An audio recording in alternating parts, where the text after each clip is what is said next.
என்ன மாப்பிள எங்க இந்த பக்கம் சாப்பாடு எடுத்துக்கிட்டு வந்தேன். ஏன்பா டைமுக்கு வீட்டுக்கு வந்து சாப்பிட கூடாதா? அந்த கிழவி வாய்க்கு வந்தபடி திட்டிக்கிட்டு இருக்கு. நீங்க வீட்டுல சாப்பிட்டு ஒரு வாரம் ஆச்சா? 36 கிலோமீட்டர் சாப்பிட யாராவது வருவாங்களா? தினம் தான் வீட்டுல சாப்பிடுறோம்ல, ஏதோ இங்க கிடைக்கிறத சாப்பிட்டா போச்சு. ஆமா, உனக்கு என்னாச்சு? காலேஜுக்கு மட்டும் போட்டியா? தினம் போற காலேஜ் தானே, இங்க எங்கேயாவது படிச்சா போச்சு. மாமா, உங்க கேரியருக்காக இவனோட சுத்தறதுக்காக என் பொண்ணும் காலேஜ கட் பண்ணிட்டாங்க. நீங்க என்னதான் சொன்னாலும் இவங்களுக்கு படிப்புல இன்ட்ரெஸ்ட் இல்லைங்க. என்ன ஜால்ராவா? படிக்க வேண்டிய வயசுல படிப்போட மதிப்பு தெரியாது, மதிப்பு தெரியற வயசுல படிக்க முடியாது. படிக்கணும்யா, நல்லா படிக்கணும். ஏன்பா படிப்புன்னு உங்களுக்கு அவ்வளவு இஷ்டம்? அதோட மதிப்பு தெரிஞ்சதுனாலப்பா. நானும் ஒரு காலத்துல இங்க அருவாளும் கத்தியுமா அலைஞ்சிட்டு இருந்தவன் தான். ஆனா உங்க அம்மா என்ன மாதிரி படிக்காதவில்லை, ரொம்ப படிச்சவ. அவளுக்கு படிப்புன்னா உயிர். எனக்கு கையெழுத்து போட கத்து கொடுக்கலான்னு ரொம்ப முயற்சி பண்ணா. அவ கத்து கொடுக்க நினைச்ச கையெழுத்த நான் இது வரைக்கும் கத்துக்கவே இல்லை. நீ அவ வயித்துல இருந்தப்போ திடீர்னு ஒரு நாள் அவளுக்கு பிரசவ வலி எடுத்துச்சு. டேய், சீக்கிரம் டாக்டருக்கு போன் பண்ணுடா. சரிம்மா.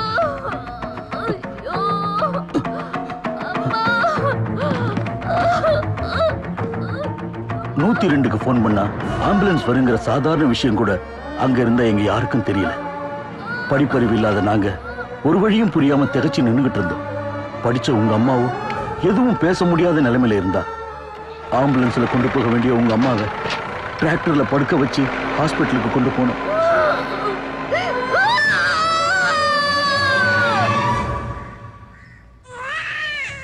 உங்க அம்மா சாகறதுக்கு முன்னாடி படிப்பு எவ்வளவு முக்கியங்கிறத சொன்னா. உங்களுக்கு உதவியா அத்தனை கத்திகள் இருந்தும் ஒரு கத்தியாலேயாவது என் உயிரை காப்பாத்த முடிஞ்சதா? அதுவே ஒரு பேனா இருந்திருந்தா ஒரு பணக்காரனால இன்னொரு பணக்காரனை உருவாக்க முடியாதுங்க.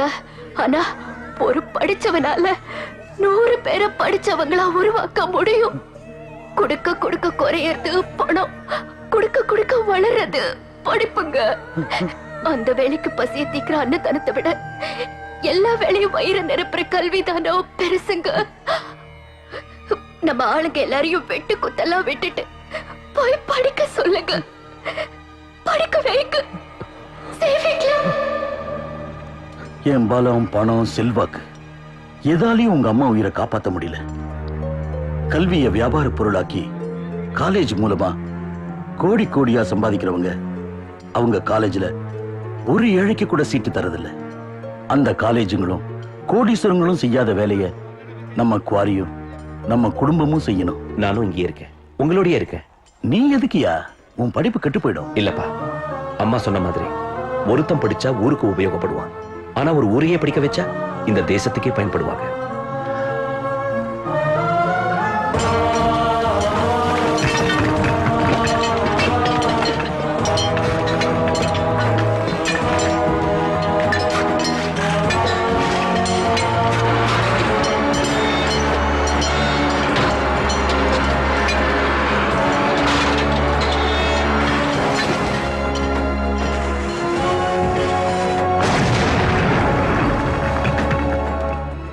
இன்னொரு 30 அடி ஆழம் தோண்டினா ஸ்கொயர் ஃபீட் 30 ரூபாய்க்கு மேல வைக்கிற கிரானைட் கிடைக்கும்.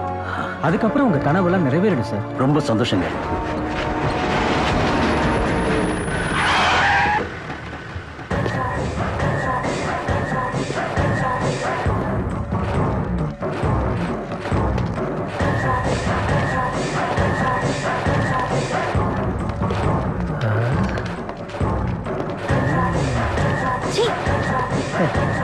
என்ன மாமா, கிரானைட் கிடைச்சிருக்காமே?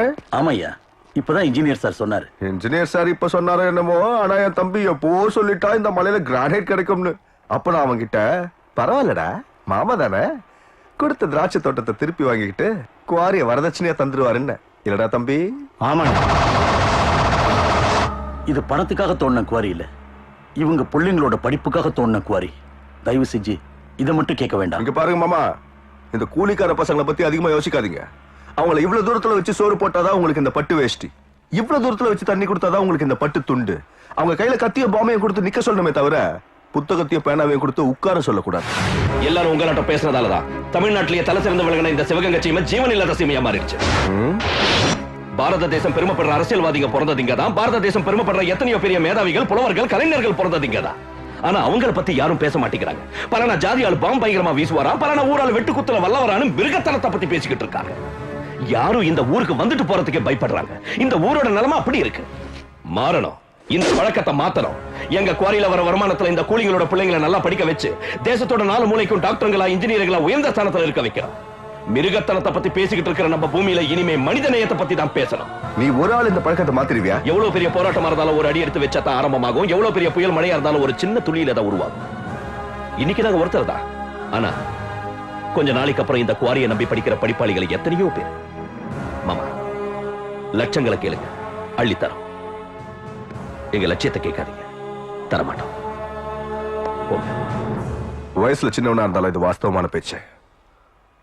போயிட்டு வர்றோம். டேய், நம்ம வீட்டு பொண்ணு கொடுத்துருக்கோம், கொஞ்சம் பணிவா சொல்லிக்கலாம்டா. ரொம்ப பணிவா சொன்னப்பா. இதை விட பணிவா சொல்ல எனக்கு தெரியாது. ஏன் அடிக்கிற?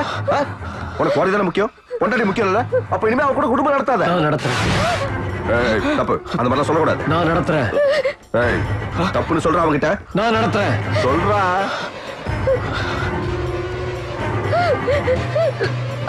நடத்து.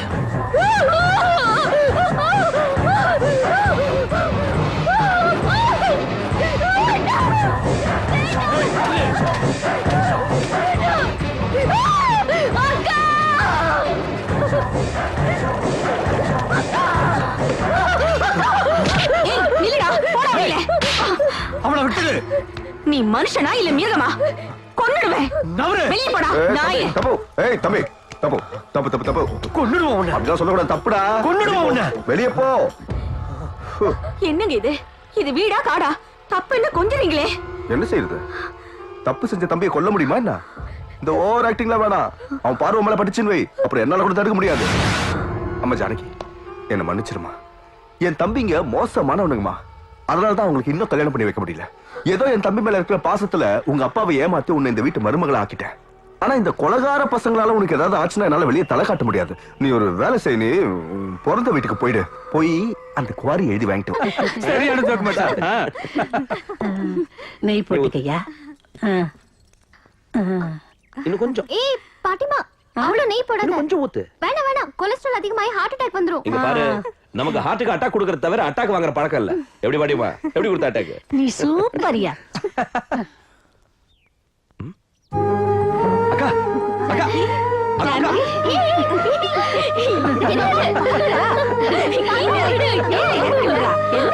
சின்ன பிள்ளையா? என்ன இது திடீர்னு? ஒரு போன் பண்ணி தான் நானே வந்து கூட்டிட்டு வந்திருப்பேன்ல. ஒண்ணும் இல்லடா, உங்க எல்லாரையும் என்னமோ எனக்கு பார்க்கணும் போல இருந்துச்சு. ஜானகி, வாமா, கை கால் கழுவிட்டு வந்து சாப்பிடலாமா? அக்காவுக்கு இந்த கன்றாவி சாப்பாடு எல்லாம் வேண்டாம். அதுக்கு பிடிச்ச வாழைப்பூ வாங்கிட்டு வரேன், அதை சமைச்சு போடு. அக்கா 10 minutes நானே வந்து ஊட்டி விடுறேன். ஏ மாப்பிள்ளை, எல்லாம் காஞ்சிபுரத்துல இருந்து ராமநாதன் அனுப்பியிருக்கான். இந்த கலர்லாம் உனக்கு ரொம்ப நல்லா இருக்குமா? நீ வீட்டுக்கு போறப்போ எல்லாத்தையும் எடுத்துட்டு போயிடுமா? அந்த சேலையில தான் கலர் இருக்கு, அவ முகத்துல இல்ல. என்னன்னு கேளுடா. என்னம்மா? கல்யாணத்துக்கு முன்னாடி இருந்த கலை எப்படி கல்யாணத்துக்கு அப்புறம் இருக்கும்? பாட்டிமா ஏதாவது சொல்லிட்டு இருக்கோம், நீங்க ஒண்ணு கவலைப்படாதீங்க. படிமா படிமா, இந்தா இந்த வாழைப்பூல நல்லா மசாலா போட்டு பண்ணு, அசத்திடணும். அக்காவுக்கு வயிறு நிறைய நானே ஊட்டி விடுறேன். சரி. ஏன் அவங்க வீட்டுல வயிறு நிறைய சாப்பிட மாட்டாளா என்ன? புகுந்த வீட்டுல சாப்பிடுற சாப்பாட்டுல உப்பு காரம் இருக்குமே தவிர பாசமும் அன்பு இருக்காது. சாப்பிடு சாப்பிடு சாப்பிடு. இன்னும் கொஞ்சம். சொல்லுங்கப்பா, ஏய், போதும்டா, அப்படி வாயில திணிக்காத. ஏன் என் சின்ன வயசுல எப்படி திரிச்சது ஞாபகம் இருக்கா? யோசிச்சு பாருங்க. சாப்பிடு சாப்பிடு. இரு இரு, சாப்பிடுறா. அதான் போதுங்கறல்ல, விட்டு. ஏன்பா, எங்களுக்கு அம்மா இருந்தா இப்படிதானே ஊட்டி விடுவாங்க. அம்மா இல்லாம போனாலும் அவனுக்கு அக்கா நீ பக்கத்திலே இருக்கல. அம்மா இல்லையேன்னு இனிமே நீ வருத்தப்படக்கூடாதுமா, சரியா? சரி.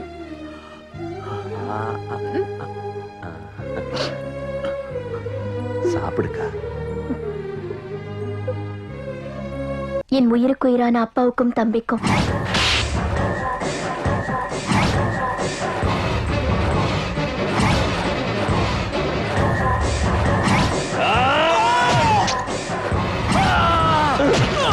உங்களை கொல்லாம விட மாட்டாண்டா, கொல்லாம விட மாட்டேன், விட மாட்டேன்.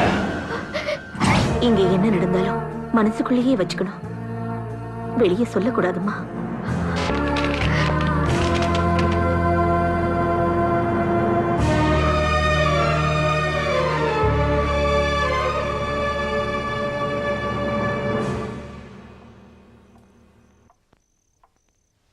அப்பா வாமா. ஏண்டா தூங்கலியா? தூக்கம் வரமாட்டேங்குதுப்பா. உங்க மடியில படுத்துக்கணும் போல இருக்கு. வாமா.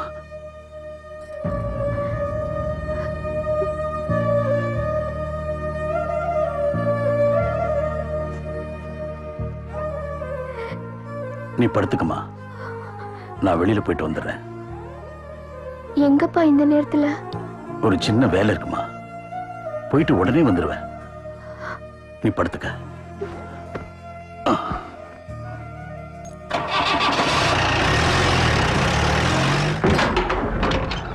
வாங்க வாங்க வாங்க. என்ன மாமா இந்த நேரத்துல வந்திருக்கீங்க? என் பொண்ணு நேரங்கிட்ட நேரத்துல என் வீட்டுக்கு வந்தாயா, அதனாலதான் உன் வீட்டுக்கு நான் இந்த நேரத்துல வந்தேன். அப்போ ஜானகி எல்லாத்தையும் சொல்லிட்டாளா? புகுந்த வீட்டுல நடந்ததை பிறந்த வீட்டுல சொல்ற பழக்கம் என் பொண்ணுக்கு இல்ல. எந்த காரணமும் இல்லாம என் பொண்ணு என் வீட்டுக்கு வந்தப்பவே பாதி புரிஞ்சிடுச்சு. உங்க மடியில படுத்துக்கணும் போல இருக்குப்பான்னு தகப்பங்கிட்ட பாசத்தை அவ எதிர்பார்த்தப்போ புருஷனோட பாசம் அவளுக்கு இல்லைங்கிறத நான் முழுசா புரிஞ்சுக்கிட்டேன். உங்களுக்கு என் பொண்ணை விட அந்த குவாரி தானே முக்கியம். ஏழைங்களோட படிப்புக்காக குவாரிய தரேன்னு சொன்ன தர்மலிங்கமா நான் இந்த இடத்துக்கு வரலையா? பெத்த பொண்ணு வாழ்க்கையை காப்பாத்துறதுக்காக தான் லட்சியத்தை அடமான வச்ச ஒரு பெண்ணோட தகப்ப நான் வந்திருக்கேன். பேப்பர் எடுத்துட்டு வாங்க, எழுதி தரேன். பேப்பர் எடுத்துட்டோடா. அவனை எடுத்துட்டு வர சொல்லு. இவன் ஒருத்த, நீ போய் எடுத்துட்டு வா, போ. இதுக்குதாங்க எங்க அப்பா கில்லாடி வேலை செஞ்சான்.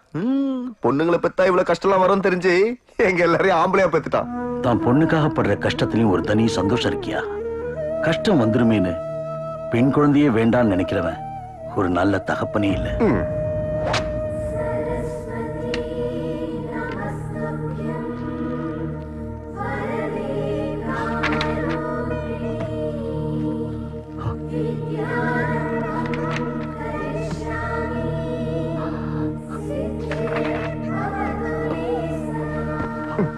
ஐயோ, மாப்பிள்ளை கொடுங்க. மாமா கொடுக்குறாரு, வாங்கிக்கோடா, வாங்கிக்கோ.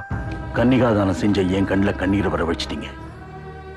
குடும்பம் நடத்த வேண்டிய என் பொண்ணோட கண்ணில் மட்டும் வர வச்சிடாதீங்க.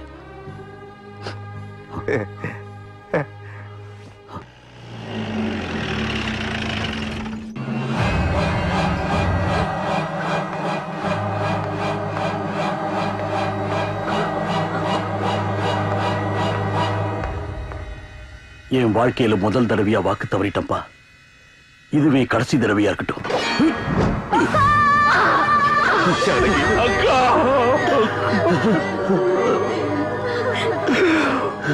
சாம்பா, அழாதையா, அழாத.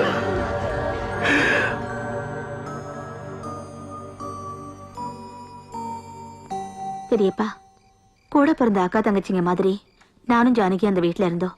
இவனை பெத்தது ஜானகியா இருந்தாலும் வளர்த்தது நான் தான். இவனை நான் கூட்டிட்டு போறேன். கூட்டிட்டு போமா. கஞ்சா தோட்டம் மாதிரி இருக்கிற அந்த வீட்டுல இவனாவது ஒரு துளசி செடியா வளரட்டும். என் பொண்ணோட சாவுக்கு காரணம் தெரிஞ்சும் கூட மௌனமா நான் ஏன் இருக்கேன்னு தெரியுமா?